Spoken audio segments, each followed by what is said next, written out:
Here's the thing. After the outrage from the anniversary patch 2.3, I made a couple of videos. I tried to be positive about it through the videos that hey, they said this is a beta anniversary. There will certainly be more next patch. 2.4 will be the real deal. So I'm just gonna be honest here that it's just a slight disappointment on the reward side of things. I'm not including the events rewards where you have to earn the currencies, but instead from the rewards through mails and loggings are just gonna be around 20 pools. So now I'm just guessing this might not be a continuation of the anniversary after all, isn't it?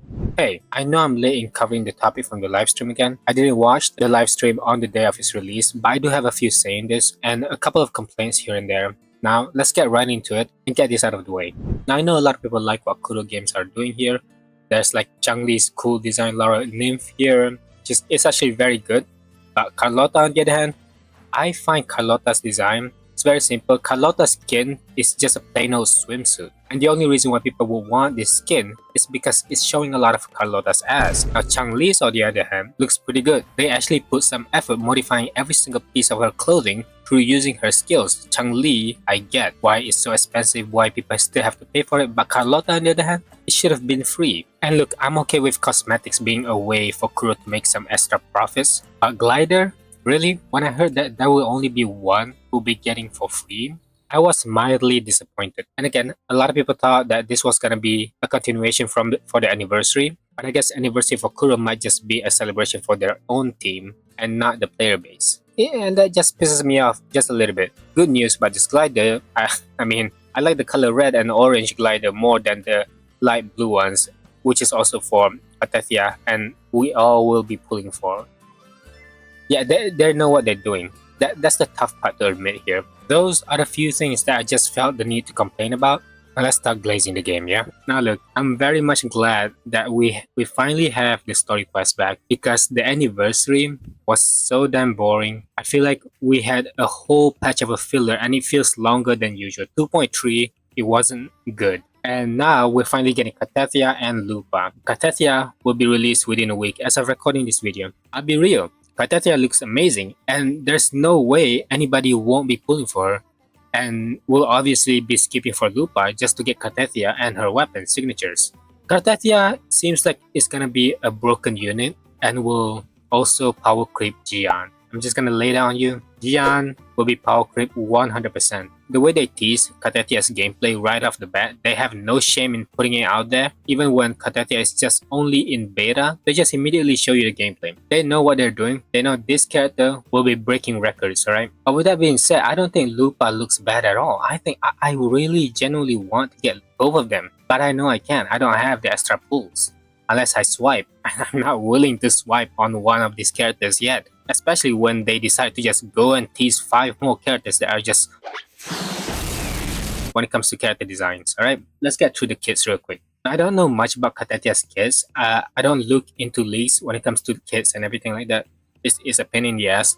But all we know is that this is obviously going to be focused on aero erosion, which Jian does not provide. I always try to mention this. I wish that Kuro Games will go back to the old characters and give the old characters all these new Sonata effects, the aero erosion, the Havoc Bane and all that stuff. Just go back to the old characters and insert these new effects. It will be insane. But no, we're gonna have Cartethyia. She's gonna be one of the most broken unit in the game. But there is an issue with Cartethyia, right? She's not gonna be perfect. And my issue with her is when we got Aero Rover, and Aero Rover cannot provide aero erosion unless you have another Sonata effect. Like you need a Spectral Frazzle. As of now, we only have Spectral Frazzle. So you need a Spectral Frazzle unit, which is only Phoebe, so Aero Rover can get the aero erosion. It converts other Sonata effects into aero erosion. It's weird, alright? It's so clunky, it's such a mess.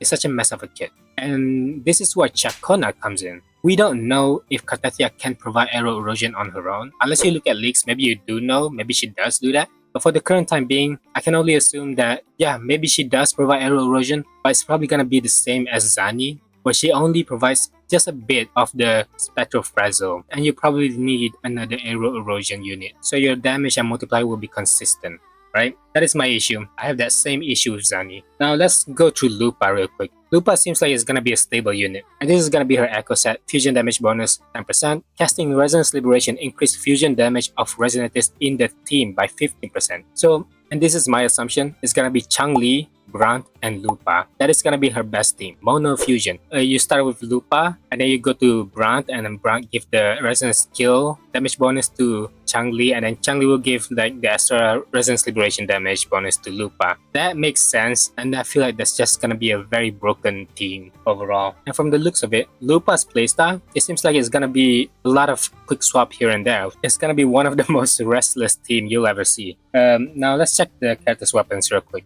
The weapons are getting power creep right now. And we see Cartethia's weapons have like all these glowing effects and bubble animation around surrounding the weapon. It looks really cool. Same goes for Lupa's weapon right here. It looks like Wolf Gravestone from Genshin Impact Deluxe weapon, but better. And also, I'm not gonna say too much about this because I'm not really too sure about it myself. But I go to Kakaru main subreddit, right? Because I'm also part of that. I kind of want to build the best Kakaru for myself. And a lot of people keep talking about this weapon and keep saying that this will be Kakaru's signature. And it makes sense because the echo set for Lupa is also based on Resonance Liberation. So Lupa is going to be like a Resonance Liberation character. Now in previous patch 2.3, I thought that the new Elusive Realm, Dreaming Deep or Film something, I don't know what it's about. It's such a hassle, it really is. I thought that was gonna be the best event Kuro made. I was obviously severely mistaken. The whole content was terribly executed and just a copy of the TV system from Zen Zone Zero. It's a mess. But look, I would love to get my hopes up on this. I do, but I gotta lower my expectations. Needless to say, what we're seeing here from the endgame Banners Never Fall, that's the name of it, it might actually be very enjoyable and could possibly be the most fun content I'll be having in Wuthering Waves in a while.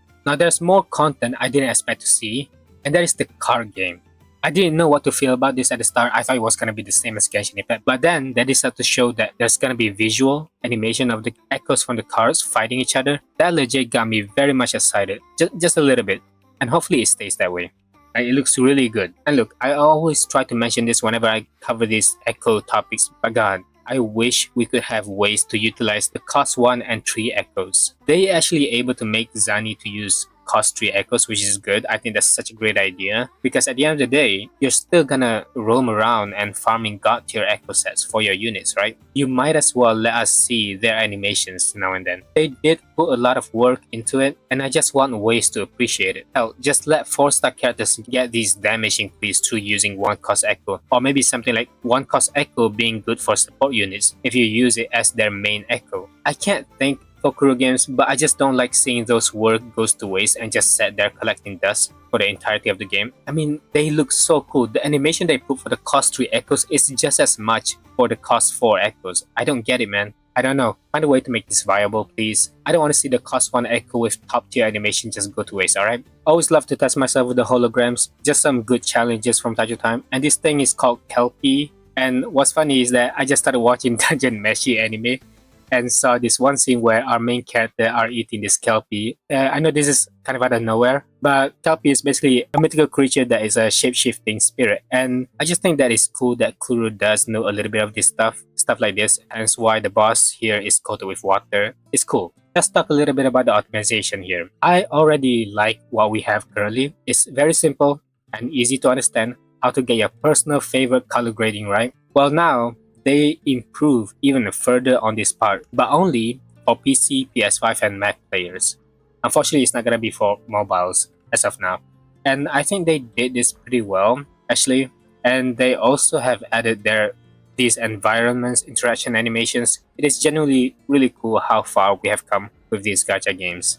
So how are we feeling overall here? I'll be honest, I still think the rewards has been lacking quite a bit here. Ever since the whole anniversary started, I'll stand by that. It's a bit sad to see they go down on that route, especially with all the 5-star they'll be releasing. I can't even promise I'll be going for sequences from here on out. It's crazy. On another note, I never had to worry about endgame content in Wuthering Waves ever lacking. I never need that. They always provide new endgame content and they always make it permanent, which is great. I never need to shit on characters' design because all of them just look so peak, it's insane, and completely demolish Genshin's design. Story-wise, Wuthering Waves is the very least decent. I like where things are going with Geshu Lin at first, but somehow we stopped talking about that guy. I enjoy moments with Shorekeeper and Camellia. Those were fun, and when Rinasita came, I like it, but you have to understand, I skipped a lot of stuff from the story. So at some point, I start to feel, how did we ended up here? It's still good, don't get me wrong. And the settings through these quests, they are beautiful. They look very nice and pleasing to look at. So yeah, I think we're good on that. And a couple more things I like to say here is that Kuro knows how their players work, alright? They know exactly what they're doing. When we get our 5-star, we tend to immediately go for the weapon banner, right? Because it's 100% guaranteed. So when you think about it, some of those players that constantly lose 50-50, they will never have a chance to actually save a single S-Strikes. So new players might as well just focus on latest characters at that point, because what's the point in going for 1.0 characters? You're not even getting the attributes effects, the new Sonata effect like Spectrophrase and Aero Erosion. That to me just feels so miserable. And if you plan on doing something like this, is it really that hard to give out, I don't know, 50 free pulls to guarantee a 5-star for your player base? Just a standard character, that wouldn't be so hard, especially during anniversary. And don't give me that bullshit where you include those pulls through explorations and side events. That is not free rewards, those are chores. You earn them, right? That is completely different. Free pulls meaning just immediately through mails or logins. No stalling, no chores, and look, Wuthering Waves is succeeding. They are. So they need to make it right. I just don't want to see another Hoyo slap. I really don't. That would really suck. But hey, that's about all I got to say. Thank you for those who watches till the end of the video. I really appreciate it. Hit that like and subscribe button if you haven't already. I'll see you on the next one. Bye bye.